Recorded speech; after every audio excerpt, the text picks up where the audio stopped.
Bonjour les enfants, je suis content de vous revoir, j'espère que vous allez bien, mais si je voyais à tous vos vidéos, je pourrais voir vos réactions et ce serait encore mieux.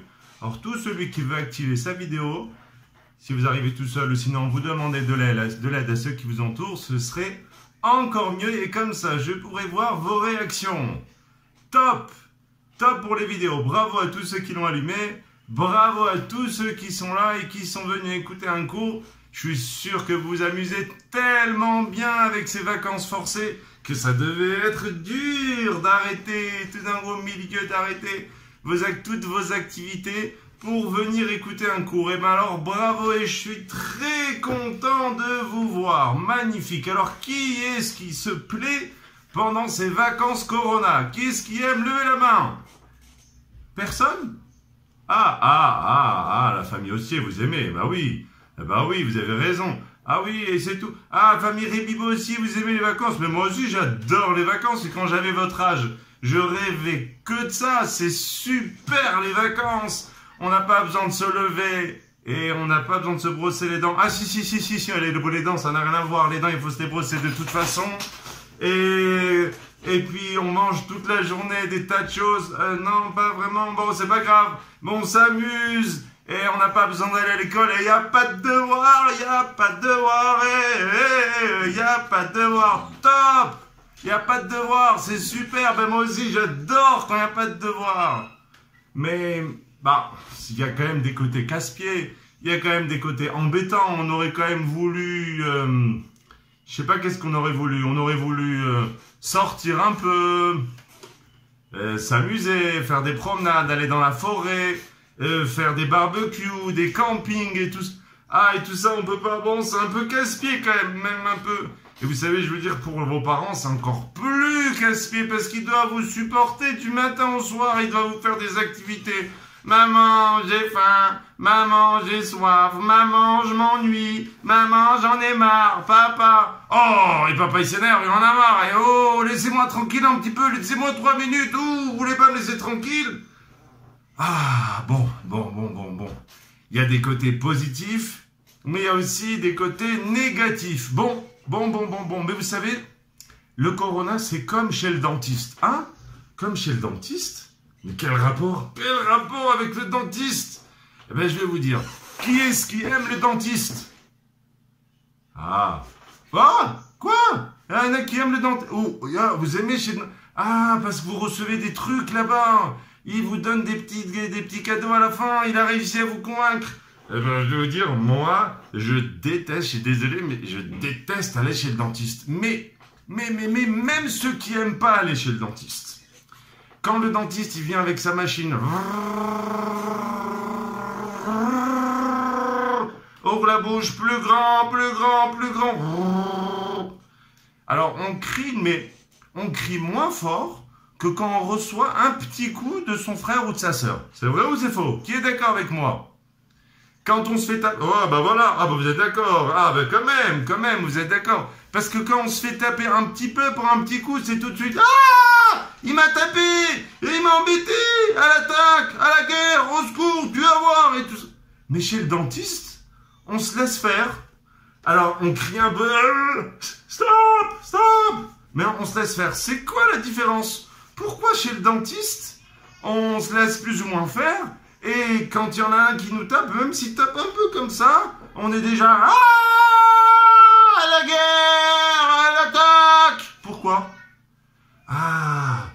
Je vais vous dire pourquoi. Parce que quand on est chez le dentiste, on sait que c'est dans notre intérêt. On sait que le dentiste, il est pas méchant, il est gentil. Des fois, on le croise même à la choule. Il est gentil, le dentiste. Il fait ça parce que si on ne soigne pas les dents, après c'est la catastrophe. Et après, on devient un sans-dents. Il y a une dent qui est partie, et après il faut mettre des dents, des fausses dents. Oh, non merci. Alors on va chez le dentiste, et on supporte. Et même si ça fait un peu mal, eh ben on sait que c'est pour notre bien et on ne discute pas. D'accord, c'est pour ça. Mais quand il y a un frère ou une sœur qui nous a tapé, on dit, mais non, c'est pas juste. Pourquoi il m'a tapé?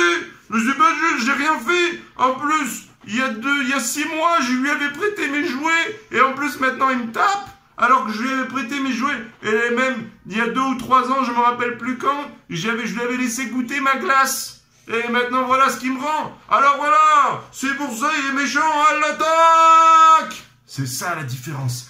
Alors si on comprend, alors c'est quoi la conclusion? Le corona, c'est casse-pied. Bon, il n'y a pas de devoir, c'est vrai, ça on s'est mis d'accord. Mais il y a quand même plein de trucs casse-pied. Mais si on comprend en quoi c'est utile et qu'est-ce que ça peut nous apprendre, alors on va crier, mais beaucoup moins fort. Et on sera beaucoup moins casse-pied, comme chez le dentiste. On supporte en silence. Enfin, en silence, ça dépend qui. Et moi, je supporte pas en silence, le dentiste. Je crie. Pas très fort. Attendez, j'écris pas très fort, mais j'écris un peu. Je dis ça, j'ai mal. Mais on supporte en silence parce qu'on sait quel est l'intérêt, on sait que c'est pour notre bien. Ah, alors, qu'est-ce qu'on va bien pouvoir tirer du corona? Alors, vous savez qu'il y a une halakha qui s'appelle mitzvot tzrichot kavana. Qu'est-ce que ça veut dire mitzvot tzrichot kavana? Ça veut dire que quand on fait une mitzvah, il faut penser dans notre tête ce qu'on fait. On peut pas juste venir, et si un bonhomme il a envie de faire Shema Israël, vous savez qu'il faut faire tous les matins et tous les soirs Shema Israël. Et s'il y en a un qui est en train de chanter comme ça, il se balade, Shema Israël, il chante. Mais il n'a pas du tout pensé à faire le Shema. Il est en train de chanter, il chante. Ah là là là là là là là là. Est-ce qu'il est quitte de la mitzvah du Shema? Niet, c'est pas bon. Il est pas quitte de la mitzvah du Shema parce que quand on fait des mitzvot, toutes les mitzvot, il faut penser. Et le soir de Pessah, s'il y en a un qui mange de la matzah et il croit, oh, c'est quoi cette galette? Ah, c'est pour faire le régime, c'est pour pas grossir, c'est ça, hein? Ah, d'accord, elle est sympa votre galette. Ah, sympa. Et comment vous appelez cette galette diététique? De la matzah. Ah, matzah. Ah, je connaissais pas. Ah, et ben celui qui mange de la matzah comme ça, c'est zéro, ça sert à rien. Parce que dans sa tête, il croyait que c'était pour le régime. Ah, alors, vous savez que quand on est en confinement, on fait plein de mitzvot, mais on ne se rend pas compte. Alors c'est très important, très important de savoir quel mitzvot on fait pendant le confinement. Et comme ça, on va gagner plein de bonnes choses. À votre avis d'abord. Mais d'abord, on va commencer par une autre question. Je vais vous demander une question. Est-ce qu'il faut, d'après la Torah, écouter les médecins? Les médecins, hein? Il faut les écouter. Alors moi, oui, parce que mon papa est médecin. Alors moi, je suis obligé d'écouter. C'est mon papa, il me dit de faire quelque chose. J'ai pas le choix. Mais ceux qui n'ont pas un papa médecin ou pas une maman médecin, est-ce qu'on est obligé de les écouter? Les médecins, quand ils nous disent quelque chose, celui qui pense, oui, alors il lève la main. Celui qui pense, non, il reste en silence. Voilà. Alors il y en a qui, vous n'êtes pas assez nombreux à penser. Eh ben oui, les frères, vous voulez écouter les médecins, mais vous avez un peu hésité parce que le dentiste, il dit pas manger de bonbons et vous en mangez quand même. Eh ben oui, les Lederberger aussi, il faut manger du... Vous êtes d'accord, mais quand ils disent de pas manger des bonbons, ça vous embête, hein? Hein, bon, vous écoutez quand même. D'accord, bon, ok. Il faut écouter les médecins, c'est vrai, il faut les écouter. Et d'où je le sais? D'abord parce que vous le dites quasiment tous. Sauf il y en a un et une, j'ai vu, ils veulent pas écouter les médecins. Ils veulent pas les écouter parce que les médecins, ils leur disent de pas manger de sucettes, de pas manger trop de chocolat, et ils veulent quand même les manger. Bon, faites ce que vous voulez. Mais je vous dis la vérité, il faut quand même les écouter. D'où je le sais? Je vais vous dire d'où je le sais. Parce que il est dit dans la Torah, et c'est marqué dans la Gemara, et c'est marqué de partout. Si le Shabbat, il y a quelqu'un qui est malade, je me sens mal,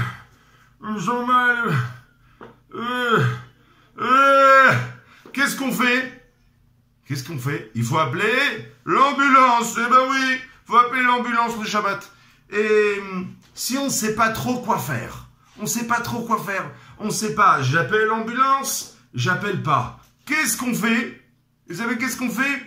Eh ben, s'il y a un médecin à côté, on lui demande, on lui dit, monsieur docteur, vous pouvez venir s'il vous plaît? Alors il vient, il examine avec le stéthoscope, il écoute. Ouh là là, c'est une urgence! Appelez tout de suite le SAMU. Il faut l'évacuer d'urgence à l'hôpital. Eh, mais c'est Shabbat. Shabbat? Prendre la voiture, prendre le téléphone, téléphoner, voyager Shabbat. Oh là là, mais c'est dramatique, mais qu'est-ce que c'est? Eh ben oui, même le Shabbat, on écoutera ce que dit le médecin. Ah, pourquoi? Parce que dans la Torah, il est dit Vechai Behem. Avec toutes les mitzvot, il faut vivre. Ah, donc, conclusion, il faut écouter les médecins parce que la Torah veut qu'on écoute les médecins. Et encore, j'ai même encore un truc encore beaucoup plus fort à vous dire. À Yom Kippour, on a le droit de manger. Qui pense qu'on a le droit de manger à Yom Kippour? Moi, je lève la main. Qui pense qu'on a le droit de manger à Yom Kippour?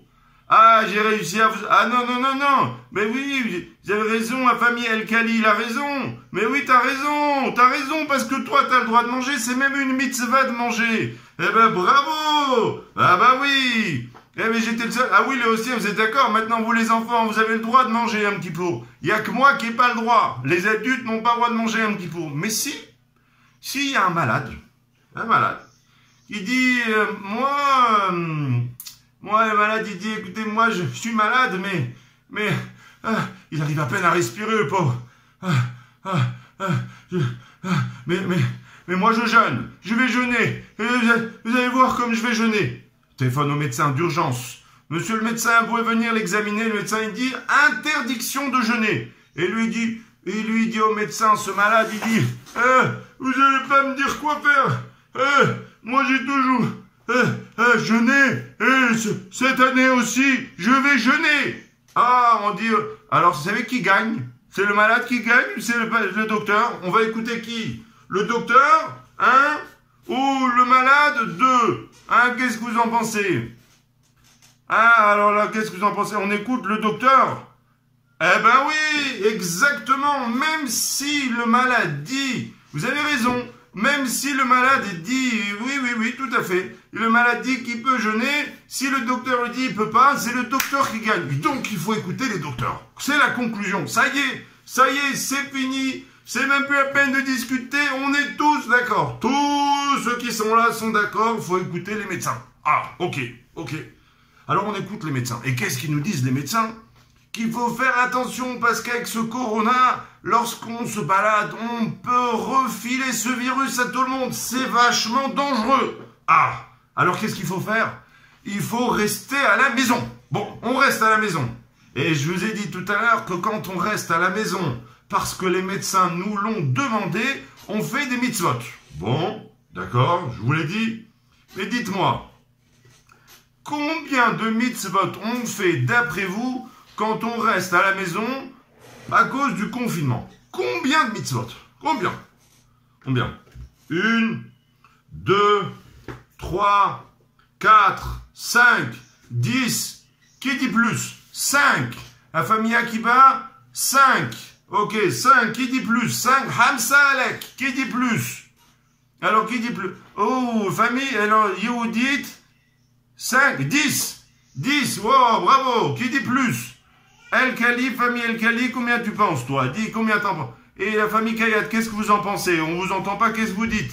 Et la famille aussi, là, vous êtes endormis au début, qu'est-ce qui vous arrive, là? On attend votre réponse. Qu'est-ce que vous... Oh, 10. 20, 30, 40, ah, oulala, oh, 5, oulala, ça va de partout dans tous les sens. Bon, alors, on va essayer de voir 5, on va voir, moi, j'en ai pas trouvé tellement, mais on va voir combien est-ce qu'on peut en trouver. Alors, il y a une première mitzvah, qui s'appelle la mitzvah de Chesed, c'est Chesed. Et où est-ce qu'on la prend dans la Torah, la mitzvah du Chesed? Un passage que tout le monde connaît. Vea Haftar, et les Reacha Kamoni. Comme ça qu'on dit? C'est comme ça qu'on dit? Non, comme ça on dit ou pas comme ça? Ah non, pas comme ça. Ve'ahavta les Reacha Kamocha. Bien sûr, heureusement, je voulais tester si vous écoutez. Voilà, je voulais savoir si vous étiez réveillé ou si vous dormiez. Ah voilà, vous commencez à vous réveiller, ça va.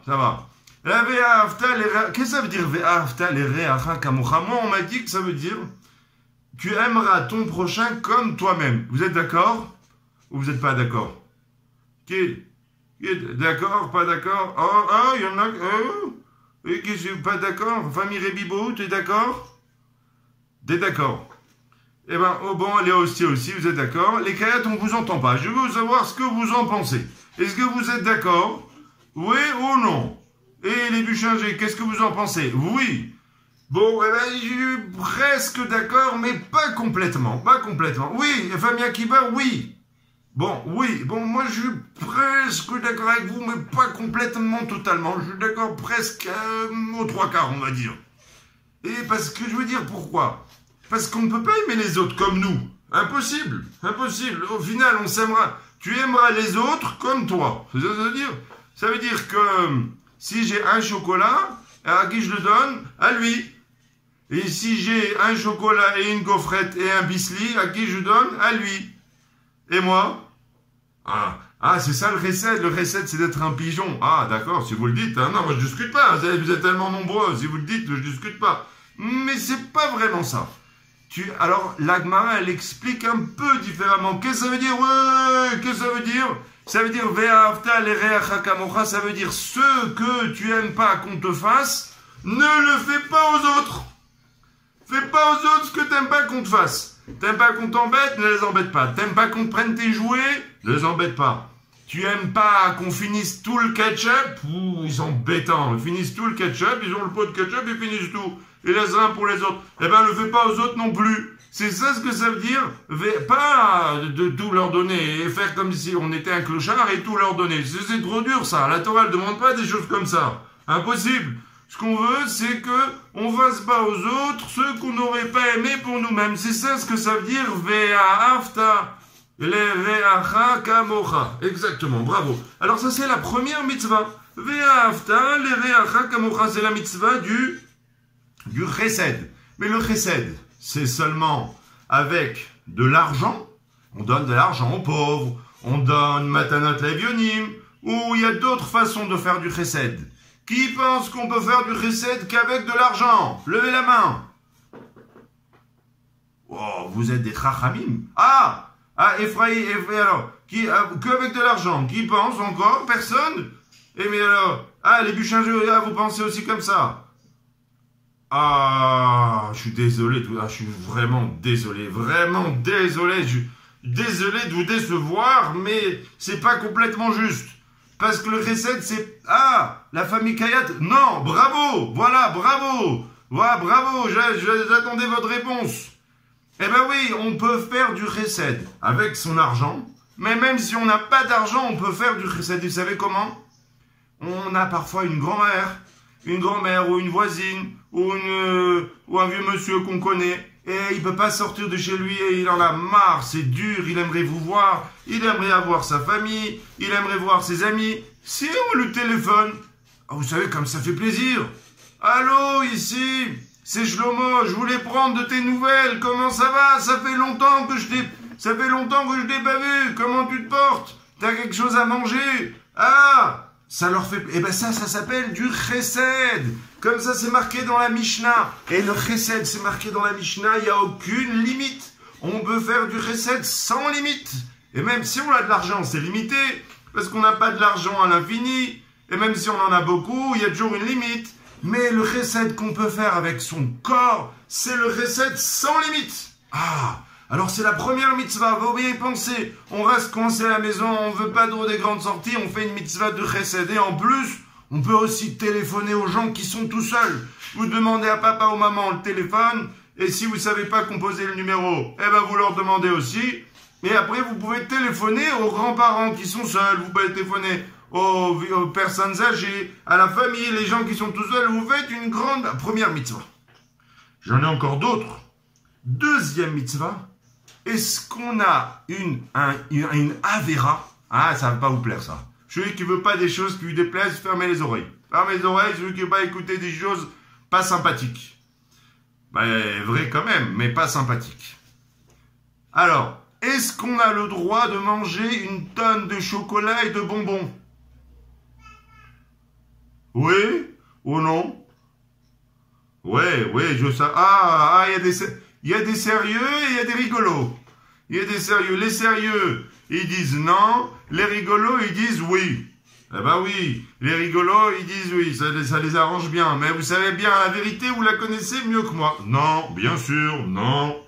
Non, parce qu'il y a écrit dans la Torah, Venishmartem me'od, à 3 reprises, c'est écrit. 3 reprises. Et dans la Gemara, non, El Mekes, non, Famifrach, non, Léostien, non, Neifrach, non, non, non, non. Mais ça, c'est maman qui a écrit ou c'est vous, ça? Parce que ça, je suis pas sûr que ce soit vous, ça, hein.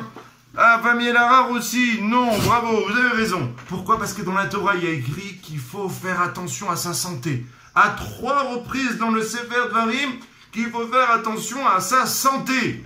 Ah, Venishmartem me'od le nafshotechem. 1 fois. Venishmartem le nafshotechem, 2 fois. Ishamer lecha, 3 fois. 3 reprises écrites dans la Torah qu'on doit faire attention à sa santé. Ah, donc... s'il y a le corona et que c'est dangereux et qu'on reste à la maison, ça nous fait déjà une 2e mitzvah de faire attention à sa santé. Et si on reste à la maison et qu'on fait pas beaucoup de sport, faut pas trop manger non plus, parce que sinon, si on mange trop comme ça, alors après, c'est dangereux. C'est pas bon. Alors il faut aussi faire attention à sa santé quand on a 2e mitzvah. Mais j'en ai encore une autre. Est-ce que vous savez... qu'il y a une mitzvah d'honorer les personnes âgées? Vous savez, les vieilles personnes et les rachamim, qui sait qu'il y a une mitzvah de les honorer? Hein, vous savez ça ou pas? Mes amis, vous savez ou vous savez pas? Hein, vous savez ou vous savez pas? Vous savez, la famille Attal, vous savez, très bien, bravo, vous savez, il y a une mitzvah d'honorer les... Bravo, famille Akiva, bravo, je comptais sur vous. Mais oui, bravo, mais oui, magnifique. Il y a une mitzvah d'honorer les personnes âgées et aussi les chachamim. Ouh, ça fait 2 mitzvot. Or, le corona, ça touche beaucoup les personnes âgées. Ça les touche beaucoup, ils sont déjà fragiles. Ils ont déjà fait beaucoup de choses dans leur vie. Ils ont déjà été au GAN, après ils ont été à l'école, après ils ont fini leurs études, après ils ont travaillé, ils se sont mariés, ils ont eu des enfants, des petits-enfants et maintenant ils sont déjà fragiles. Ah, si on reste à la maison pour les protéger, pour ne pas qu'ils tombent malades, on fait encore une mitzvah qu'ils soient simplement âgés, et encore plus si ce sont des rabbanim. Les rabbanim, généralement, ils sont jeunes. Hein, qui pense que les rabbanim sont jeunes comme moi, ou les rabbanim sont déjà un peu plus âgés? Réponse 2. Hein, qu'est-ce que vous en pensez? Dites-moi, qu'est-ce que vous en pensez? Les rabbanim, c'est des gens... jeunes, hein, ou des gens âgés 2. Eh ben oui, généralement les rabbanim ils sont âgés parce que, eh oui, parce que pour devenir un grand chacham, il faut étudier beaucoup, beaucoup, beaucoup, beaucoup, beaucoup, beaucoup. Et il faut travailler ses midotes.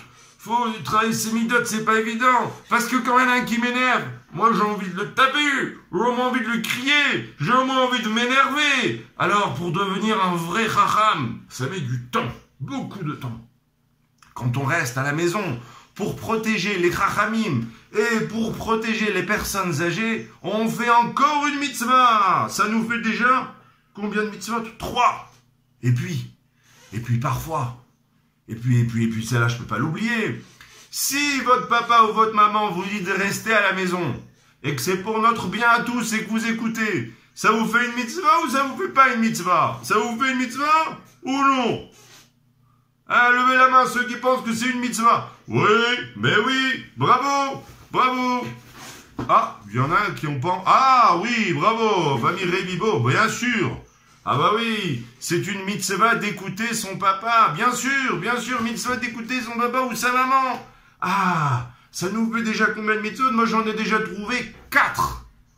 4 mitzvot d'écouter son papa, mais de façon générale. Maintenant que vous êtes plus à la maison que d'habitude, il faut faire attention, vous êtes tout le temps avec papa et maman. Et puis, ils disent des fois des choses qui sont un peu embêtantes. Range ta chambre, range tes jouets, sors de la douche, sors de la baignoire, reste pas 3 heures. Eh ben oui, je comprends pas. Pour vous doucher, pour rentrer vous baigner, ça vous met déjà une demi-heure pour y aller. Et une fois que vous êtes à l'intérieur, vous pouvez plus sortir. Qu'est-ce qui vous arrive? Ah, mais il faut quand même écouter. Papa et maman disent on est obligé d'écouter dans tous les cas. Ah, donc si on est obligé d'écouter, ça nous fait déjà 4 mitzvot. Ou 4 mitzvot. On récapitule, on a la mitzvah du chesed. 1, number 1.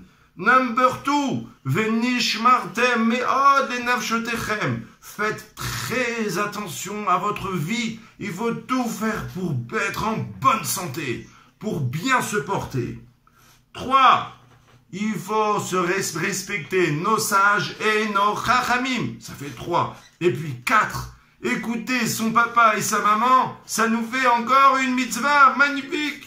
Ah, à propos, vous savez qu'une fois, chez le Stapler, il y a quelqu'un qui était une fois chez lui, c'était un grand racham qui habitait à Bnei Brak.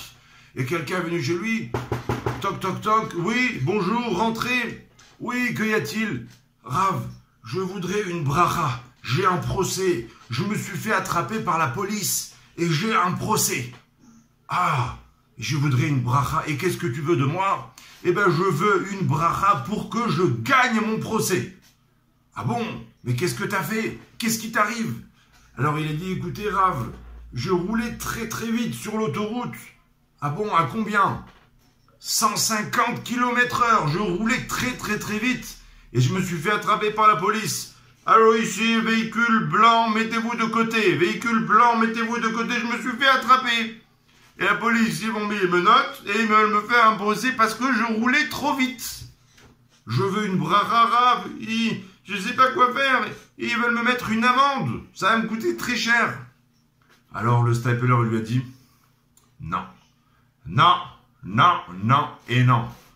Tu roules trop vite, tu es un dangereux. Dans la Torah, il est écrit qu'on n'a pas le droit de faire des choses dangereuses. Eh bien, tu n'auras pas ma bracha.